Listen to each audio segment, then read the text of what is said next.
పేరు ధనలక్ష్మి అండి. మాది ఉయ్యూరు.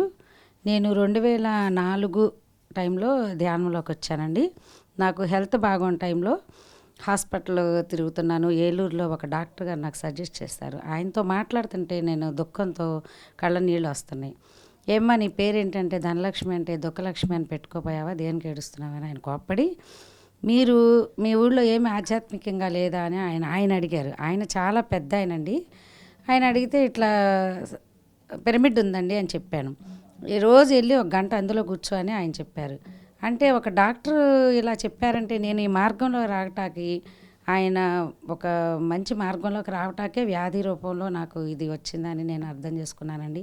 గురువారం ఆదివారం సత్సంగం జరిగేది, అక్కడికి వెళ్ళేవాళ్ళం. నేను నా తర్వాత మా సిస్టర్స్ వచ్చారు, మా మేనత్త కూతుళ్ళు అందరూ. మేము ఒక 1 ఇయర్ నేను మాంసాహారం తీసుకున్నానండి. వారం తర్వాత 1 ఇయర్కి నేను శాకాహారిగా మారాను.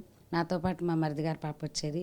తను చిన్నప్పటి నుంచి అక్కడ క్లాసులు వినొచ్చి అప్పటి నుంచి ఇంకా 3 ఇయర్స్ అప్పటి నుంచి ఇంకా తను అసలు మాంసాహారం తీసుకోదండి.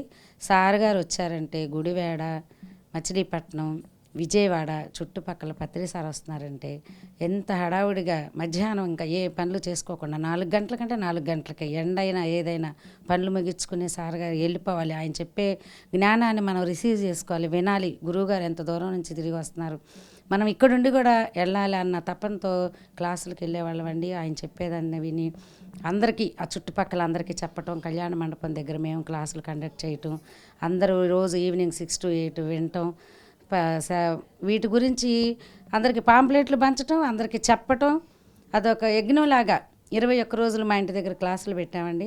సార్ గారు మహాకరుణ శాకాహార ర్యాలీ చేసినప్పుడు మా వారు కూడా ఎంతో ఏమేమి ఏర్పాటు చేయాలి సార్ గారికి, ఎట్లా ఏమేమి మనం చేయగలిగిన వరకు చేయాలని అట్లా అన్నీ అందించేవాళ్ళం అండి. అలాంటి గురువు దొరకటం మా అదృష్టంగా మేము భావిస్తున్నాము. మా శ్వాస ఉన్నంత వరకు ఈ శ్వాస మీద ధ్యాస అనేటువంటి ఈ పిరమిడ్ ధ్యానాన్ని వదిలే ప్రసక్తే లేదండి. సాధ్యమైనంత వరకు ప్రతి ఒక్కళ్ళకి ఏ సమయం దొరికినా, ఏ ఫంక్షన్లకు వెళ్ళినా, ఎక్కడైనా ఈ ధ్యానం గురించి చెప్పటం, ఏదంటే ఆ బుక్ ఉంటే బుక్కు, పాంప్లెట్ ఉంటే పాంప్లెట్, శాకాహారం గురించి కానీ ధ్యాన జగత్ గురించి బుక్ కానీ ఏదైనా అందరికీ ఇవ్వటం, ధ్యానం గురించి చర్చించుకోవటం, ఇదేనండి మా దినచర్యలాగా మారిపోయింది. సార్తో అనుభవం మేము ఒకసారి ఒక 4-5 కలిసి బెంగళూరు పిరమిడ్కి వెళ్ళామండి.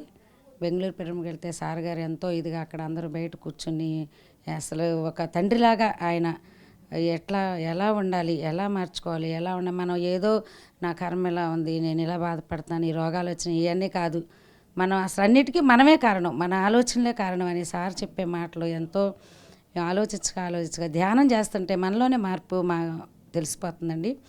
ఇప్పుడు ప్రతిసారి కూడా వినే కొందికి కొత్తగా విన్న ఇదే మళ్ళీ వేరేగా అనిపించటం, మనకి జ్ఞానం పెరిగే కొందికి వాటిలో అర్థాలు, వాటిలో ఇది సార్ గారి తపన, ఆయన ఎంత ఇది చేశారండి. ఒకరోజు విజయవాడ వెళ్ళి జర్నీ చేసి వస్తే అలసిపోయినట్టు 2వ రోజు 7ంటికి రాగలేకపోతున్నాం.